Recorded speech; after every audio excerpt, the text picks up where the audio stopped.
सिंह जी भी हमारे साथ जुड़ गए हैं। सर, बहुत स्वागत है आपका। और राज्यसभा चुनाव का ये जो पूरा गुणा गणित है, किस तरह से आप देख रहे हैं? देखिए, पल्लवी पटेल भी अब पहुंच चुकी हैं वहां पर। जिस तरह संदीप बता रहे थे कि हॉट टॉक भी हुई है, अखिलेश जी ने कह दिया कि तुम्हारा वोट नहीं चाहिए। लेकिन इस तरह की तमाम खबरें जो है निकलकर सामने आ रही है, क्रॉस वोटिंग की खबरें सामने आ रही है। ओवरऑल चुनाव को किस तरह से आप देख रहे हैं आप? देखिए, चुनाव तो अब क्लियर हो गया कि भाजपा जीत रही है। उसका 8वां प्रत्याशी संजय सेठ चुनाव जीत रहे हैं जी। संजय सेठ वो व्यक्ति हैं जो कभी मुलायम सिंह के बहुत करीबी हुआ करते थे।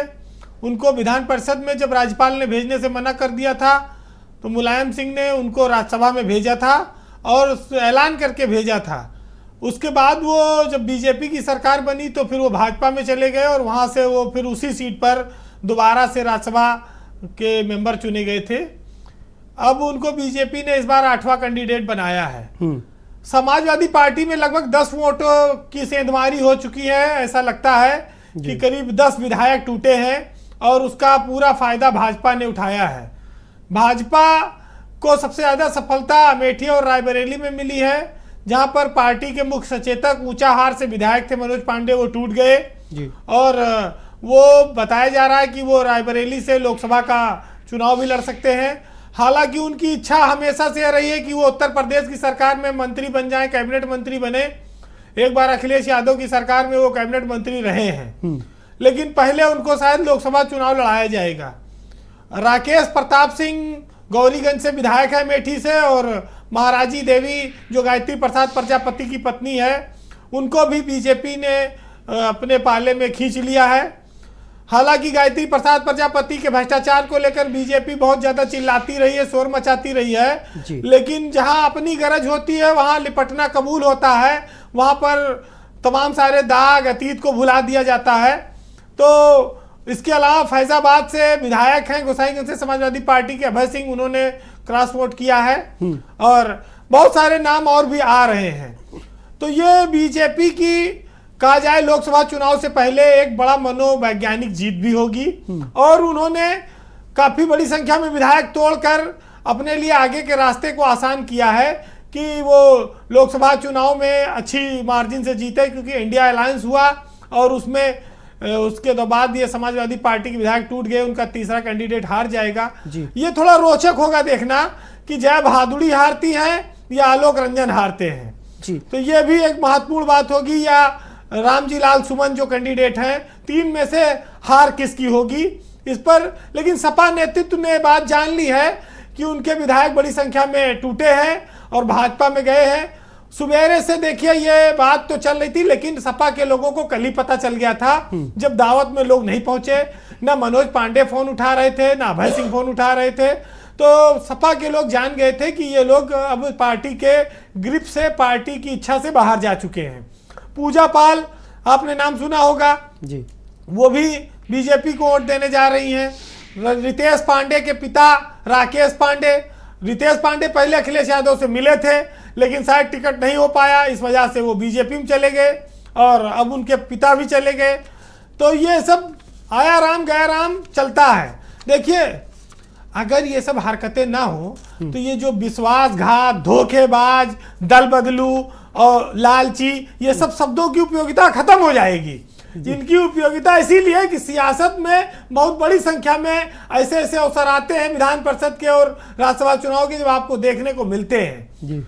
आज बीजेपी सत्ता में, वो क्रॉस वोटिंग करा रही है। अगर समाजवादी पार्टी यहाँ होती तो वो भी यही कराती है, बसपा भी। जिसका जब जब मौका आया है उसने साम दाम दंड भेद, लालच, दबाव, जो भी हो सकता है वो लोग अपनाते हैं। उत्तर प्रदेश की सियासत अब वो चरित्र वाली सियासत नहीं रही है। अब बहुत कुछ सामने कुछ है, निकलने के बाद पीठ पीछे कुछ है। और बीजेपी ने तो खैर दरवाजा खोल दिया है, जो आए वो नहा ले, पवित्र हो जाए। सारे पाप धुल ही जाते हैं बीजेपी में आने के बाद। तो उनका तो कुनबा बढ़ ही रहा है। जितने बड़े विरोधी नेता हैं, सपा के, कांग्रेस के, सब भगवामय हो रहे हैं और बीजेपी इस पे खुश हो रही है। तो ये तो देखिए, कांग्रेस ही नहीं, जहां जो दल विपक्ष में मौजूद है, बीजेपी उनके नेताओं को तोड़ रही है और वो ताकत में है। दोनों जगह उसकी सरकार है। तो लोग आज अंतरात्मा की आवाज पर आ रहे हैं। अंतरात्मा की आवाज अगर नहीं सुनोगे तो पुलिस की लाठी की आवाज सुनोगे, मुकदमा का आवाज सुनोगे, छापा का आवाज सुनोगे, कहीं से तो मानोगे। जी, एक एक वोट की देखिए, चूंकि एक एक वोट की ज़्यादा महत्व तो बढ़ जाता है। ऐसे में इंडिया गठबंधन की अगर बात की जाए, कांग्रेस पार्टी के 2 विधायक भी हैं, बीएसपी का हालांकि 1 विधायक है, इसको किस तरह से देखते हैं, कांग्रेस पार्टी के विधायक और बहुजन समाज पार्टी का जो विधायक है वीरेंद्र जी? देखिए, कांग्रेस ने तो जब गठबंधन हो गया तो उनके 2 ही विधायक थे, उनको कल रात से पकड़ के 4 लोग बैठे हैं जी। बीरेन चौधरी महाराजगंज से विधायक है, दीपक सिंह उनको अपने घर में कांग्रेस नेता बैठा के मुर्गा बनवा के कल रात में खिलवा रहे थे और उनको मना रहे थे कहीं जाना नहीं। तो लालच, आफर, अटैची और ये सब देखिए चलता है, हर चुनाव चलता है, कोई नई बात थोड़ी हो रही है। और संजय सेठ के नाम के आगे ही सेठ लिखा है, सेठ, महाजन, थैली साहब, पूंजीपति, ये लोग हमेशा संसद में बैक डोर से एंट्री लेते रहे हैं, कई बार हारे हैं और ज्यादातर जीतते हैं।